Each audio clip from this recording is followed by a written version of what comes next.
du Rabben Tzion. Elle était une femme extrêmement. Elle étudiait dans une école qui était super huppée ici à Jérusalem, très bien, c'est une très bonne élève, et la directrice voulait absolument l'envoyer à Londres parce qu'elle était super bonne. Elle a refusé, elle est restée, et son père est parti en shlichut, son père est parti en mission, je crois, en Iran.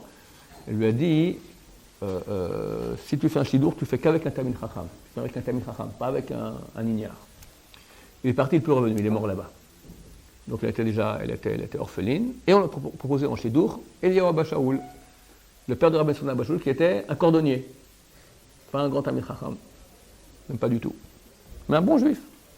Alors elle lui a dit, mon père il m'a demandé de me marier avec un Talmid Chacham. Il dit oui. Enfin non, je ne sais pas ce qu'il lui a dit. Tiens, prends. Il y avait un bouquin, tac, elle a pris comme ça un bouquin où ils ont fait le shidur. Il y avait Zifred Tzedek, c'est le beau-père du Ben Ishraï. Le Rav, le beau-père du Ben Ishraï. Tiens, lis. Il n'a pas pu lire. Je ne peux pas. Alors il lui a dit Rabbi Akiva. Rabbi Akiva, c'était un Amar, c'était un Talmid Chacham. Et il a convaincu. Et ils sont mariés. Et ils n'ont que des filles. Après ils ont un garçon. Il y a une sgoula quand on a un garçon après des filles, ils n'ont encore que des garçons, ils l'appelaient Ben Sion.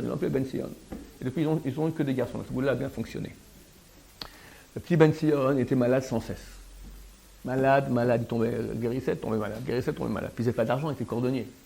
Rien que le médecin et les médicaments, ça leur coûtait toute une semaine de travail du cordonnier.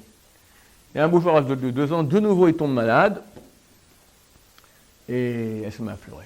Ils n'ont pas d'argent, encore ils tombent malades, j'en peux plus, elle pleure, elle va dormir comme ça. Et dans son sommeil, elle rêve, elle voit un monsieur qui a avec une grande barbe blanche, il lui dit, sache que ton fils, il sera un des grands de la génération, un des grands dirigeants du peuple d'Israël. Tu n'as pas d'argent, demain matin tu te lèveras, dans le porte-monnaie tu auras une pièce d'or. Pour ton fils qui est malade, demain tu vas à 8h à la synagogue un tel, à la rue un tel, il y aura une Brit Mila. Tu prendras l'eau avec laquelle le Moël il a lavé le couteau de la Brit Mila après la Brit Mila, et tu vas enduire ton fils avec cette eau-là.